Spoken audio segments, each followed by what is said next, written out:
मैं दीपक कुमार आप सभी का स्वागत करता हूं द्वादश आलोक। दोस्तों, आप सभी से निवेदन है, एक वीडियो को देखिए, लाइक कीजिए, शेयर कीजिए और चैनल को सब्सक्राइब कीजिए। दोस्तों, आज हम चर्चा करेंगे कांग्रेस पार्टी के ऊपर। दरअसल इस समय कांग्रेस पार्टी बड़े ही गहरे संकट में फंस गई है। कांग्रेस पार्टी को समझ में नहीं आ रहा कि वह करे तो क्या करे। एक तरह से कांग्रेस पार्टी के आगे खाई पीछे कुआं वाला हाल हो गया है। अगर वो आगे बढ़ेंगे तो खाई में गिरते हैं और पीछे हटते हैं तो कुआं में गिरेंगे, और दोनों ही तरफ उनको गिरना मुश्किल है। बीच में वो रह नहीं सकते हैं, या तो आगे बढ़े या पीछे होना पड़ेगा।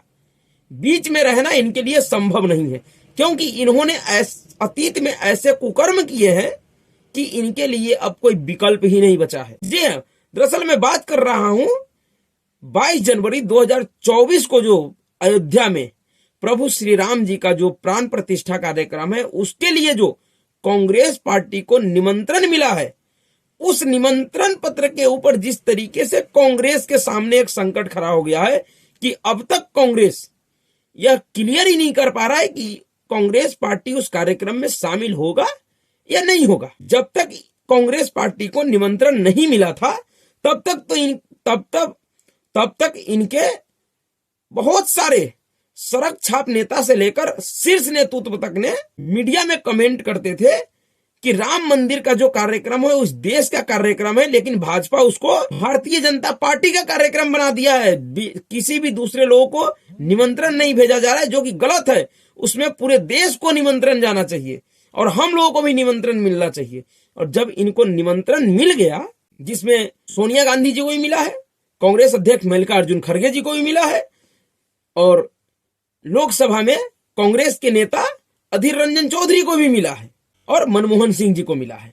इन 4 लोगों को कांग्रेस पार्टी में निमंत्रण मिला है, लेकिन इसमें से शायद मनमोहन सिंह जी अपने स्वास्थ्य का हवाला देते हुए उन्होंने उसी दिन इस कार्यक्रम में शामिल न होने की इच्छा जताई थी, और उनका स्वास्थ्य भी ठीक नहीं है, उसके लिहाज से ठीक भी है।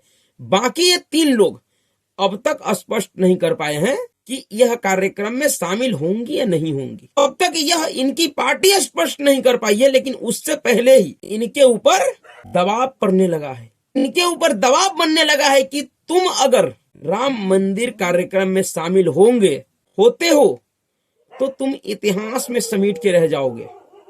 और जानते हैं यह बात किसने कहा है? यह धमकी कांग्रेस पार्टी का ही एलाई साथी और उनके सहयोगी केरल से कहा है। दरअसल केरल में एक मुस्लिम संगठन है, और जो केरल का इंडियन यूनियन मुस्लिम लीग है, जो कि कांग्रेस पार्टी का अलायंस साथी है, उसका वो करीबी माना जाता है। उसका नाम है समस्त केरल जमियतुल उलमा, समस्था के नाम से उसको जाना जाता है। उस संस्था ने कहा है, उसने अपने मुख पत्र सुप्रभातम में के जरिए उसने कांग्रेस को कहा है कि कांग्रेस समारोह में भाग ले सकती है। इसकी बड़ी वजह केवल उत्तर भारत में हिंदू वोटों के छिटकने का डर है। यह कांग्रेस का नरम हिंदुत्व दृष्टिकोण है, जिसने 36 वर्षों तक देश पर शासन करने वाली पार्टी को इस वर्तमान स्थिति में पहुंचा दिया है। संस्था ने आगे कहा कि अगर कांग्रेस अपने रुख की समीक्षा नहीं करती है तो भाजपा 2024 के लोकसभा चुनाव में भी सत्ता बरकरार रखेगी, जबकि स्वतंत्रता संग्राम का नेतृत्व करने वाली कांग्रेस इतिहास की किताबों में सिमट कर रह जाएंगी। जी हाँ, एक तरह से यह जो संगठन है, इसने कांग्रेस पार्टी को सीधा सीधा चेतावनी दिया है। तुमने जो अतीत में ही सॉफ्ट हिंदुत्व का जो रास्ता चुना था, आज उसने तुम्हें इतना मजबूर कर दिया कि तुम इस हाल में पहुंच गए कि इस बात को लेकर फैसला नहीं कर पा रहे हो कि तुम्हें करना क्या है, कार्यक्रम में भाग लेना है या नहीं लेना है। ऐसे कांग्रेस पार्टी हमेशा से ही जब राम मंदिर का मुद्दा आया है, भगवान राम का मुद्दा आया है, तो यह दोनों हर बार इसी तरह के गहरे संकट में फंसा है। चाहे वो 1985 में राम मंदिर का ताला खुलवाना हो, क्योंकि कहा जाता है कि जब उस समय शाहबानो का केस हुआ था, जिस बुजुर्ग महिला को इस देश का सर्वोच्च न्यायालय ने गुजारा भत्ता लेने का अधिकार दिया था, संवैधानिक तरीके से संवैधानिक पीठ ने दिया था, उस संवैधानिक पीठ के उस आदेश को खारिज करने के लिए मौलानाओं के दबाव में, इस्लामिक कट्टरपंथी लोगों के दबाव में राजीव गांधी की सरकार संसद में, क्योंकि पूर्ण बहुमत का सरकार था उनका, 425 सांसद थे उनके पक्ष में, उन्होंने शाहबानो के खिलाफ रिजोल्यूशन लाकर सुप्रीम कोर्ट के उस आदेश को पलट दिया। सिर्फ किस लिए? मुस्लिमों का भरोसा जीतने के लिए, क्योंकि सुप्रीम कोर्ट का वह आदेश सीधे सीधे मुस्लिमों का जो शरिया कानून है उसको चुनौती दे रहा था, और यह किसी भी तरीके से कांग्रेस पार्टी या राजीव गांधी सरकार को स्वीकार्य नहीं था। उसके बाद 1992 में देख लीजिए, जब इस देश में बाबरी मस्जिद ढांचा को गिराया गया, जहां पे आज भव्य राम मंदिर बन रहा है, उसका काउंटर करने के लिए 1993 में कांग्रेस पार्टी ने प्लेसेस ऑफ वर्शिप एक्ट बना दिया। उससे भी इनका जी नहीं भरा, इन्होंने वक्फ एक्ट बना दिया। उससे भी जी ना भरा तो इन्होंने अल्पसंख्यक आयोग बना दिया, अल्पसंख्यक मंत्रालय बना दिया। लेकिन अब इनके पास ऐसा ना तो मौका है और ना ही उस तरीके का देश में परिस्थिति है। उस ऐसी स्थिति में कांग्रेस पार्टी के लिए यह स्पष्ट कर पाना कि वो क्या करेंगे इतनी आसान नहीं है।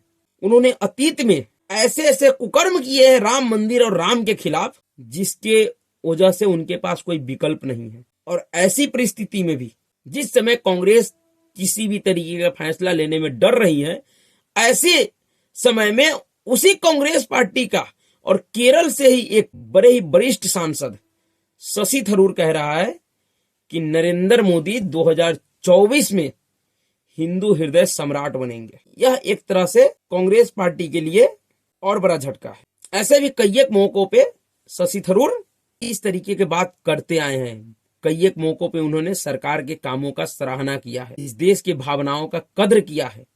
ऐसे है कांग्रेसी तो थोड़ा बहुत तो उनके अंदर भी वही सब है, वही डीएनए है, वही स्थिति है।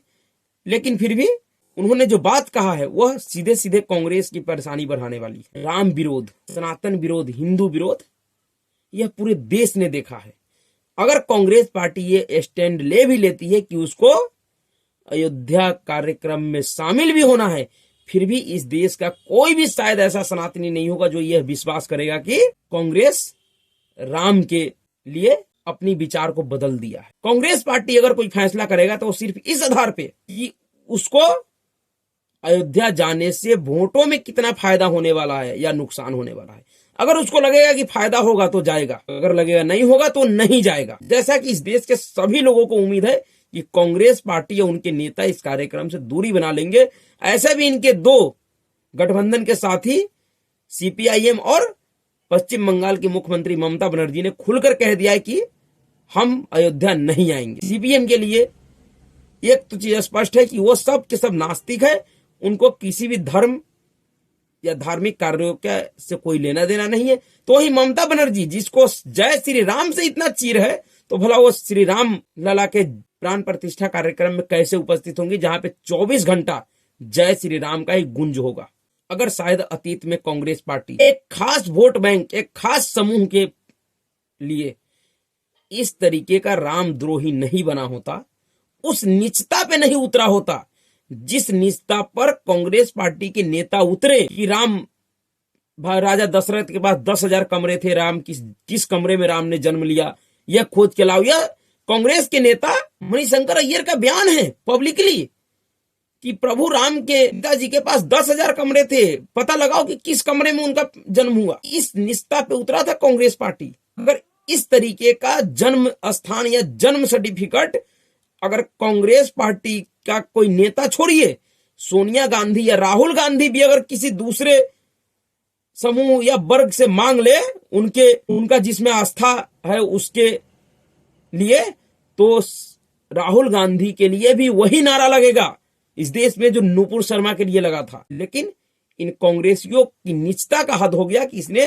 प्रभु श्री राम के जन्म का प्रमाण मांग लिया, अपने सरकार के दौरान उसे काल्पनिक बता दिया।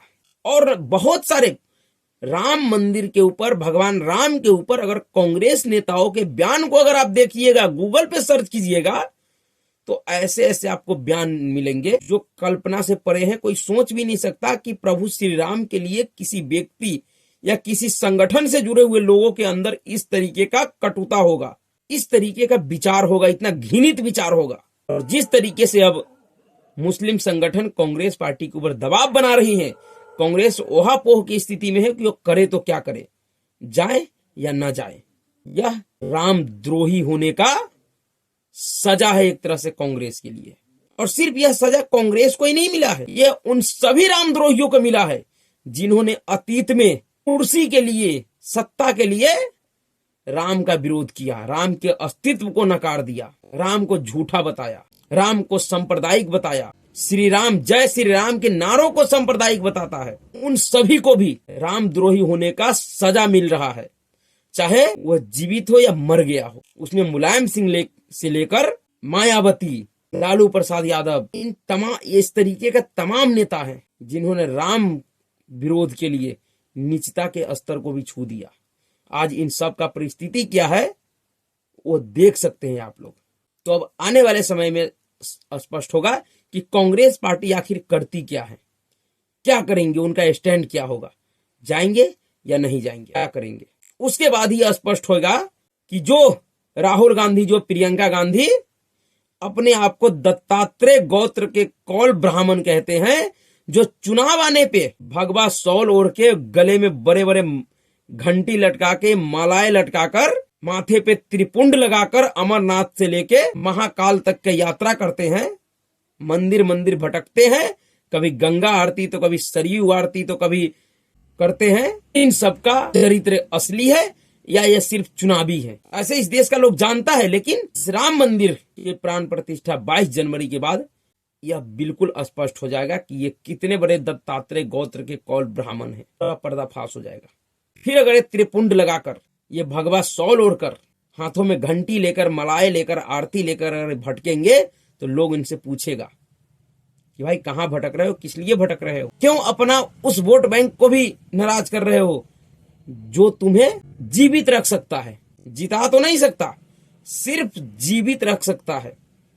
भारत की राजनीति के केंद्र बिंदु में तुम्हें जीवित रख सकता है, तुम्हारा पहचान रहेगा कि हाँ, एक कांग्रेस नाम का भी पार्टी हुआ करता था इस देश में, जैसा कि तुम्हारा ही एक सहयोगी संगठन ने कहा भी है कि भविष्य में कांग्रेस पार्टी सिर्फ इतिहास के किताब में रह जाएगा। तो उस वोट बैंक को भी क्यों नाराज करने पे लगे हो। इस देश में किसी को इस बात से परेशानी नहीं है कि कौन क्या है, कौन हिंदू है, कौन मुस्लिम है, कौन क्या है। इस देश के लोगों को इस बात से परेशानी है कि दोहरे चरित्र के लोग क्यों हैं। तुम्हें विरोध करना है तो खुलकर विरोध करो, ये दोगलापंथी नहीं चलेगा कि हम विरोध भी करेंगे और समर्थन भी करेंगे। हम कहेंगे कि हमारा राम अलग है और बीजेपी का राम अलग है, ऐसा कुछ नहीं है। राम एक ही है, जो राम को मानेगा, जिसने राम के लिए अपना हर एक क्षण त्याग दिया, राम उसी का है। उन लोगों का राम कतई नहीं हो सकता है जो राम के पैदा होने पे भी सवाल पूछेंगे। उनको राम के जन्म सर्टिफिकेट चाहिए, बर्थ सर्टिफिकेट चाहिए, राम के अस्तित्व का प्रमाण पत्र चाहिए उसको, उसका राम कतई नहीं हो सकता। ऐसे लोग सदा सदा के लिए रामद्रोही के रूप में ही जाने जाएंगे। इनका पहचान ही देश में रामद्रोहियों के रूप में होगा। इतिहास बनेगा इसके ऊपर। जब अयोध्या में विशाल मंदिर, दुनिया का विशाल मंदिर बनके तैयार हो जाएगा तो भविष्य में लोग पूछेंगे कि अगर यह मंदिर, इतना विशाल मंदिर प्रभु श्री राम का है, तो फिर कांग्रेस पार्टी ने कैसे कहा था सुप्रीम कोर्ट में हलफनामा देकर कि राम और रामायण काल्पनिक है। जब उस मंदिर को देखने पूरे विश्व से लोग आएंगे तो वो भी पूछेंगे कि इतने भव्य, इतने दिव्य मंदिर जिसके नाम पे है, उसके लिए किस तरीके से कांग्रेस पार्टी ने, किस लॉजिक के तहत कांग्रेस पार्टी ने पूछा या कहा कि यह काल्पनिक है, इसका कोई प्रमाण नहीं है। तो कांग्रेसियों को जवाब देने में उस दिन भी इसी तरीके का संकोच हो आएगा जिस तरीके से आज आ रहा है उसको कार्यक्रम में शामिल होने के लिए। रामद्रोह इनके ऊपर से इतनी जल्दी नहीं हटेगा, इन सबको जवाब देना पड़ेगा, इनके अपने किए का भुगतान करना पड़ेगा। तो आगे देखिए कि क्या होता है, क्या फैसला लेती है कांग्रेस पार्टी। तो अभी के लिए इतना ही। अगर आपको वीडियो अच्छा लगा तो वीडियो को लाइक कीजिएगा, शेयर कीजिएगा और चैनल को सब्सक्राइब कीजिएगा। नमस्कार।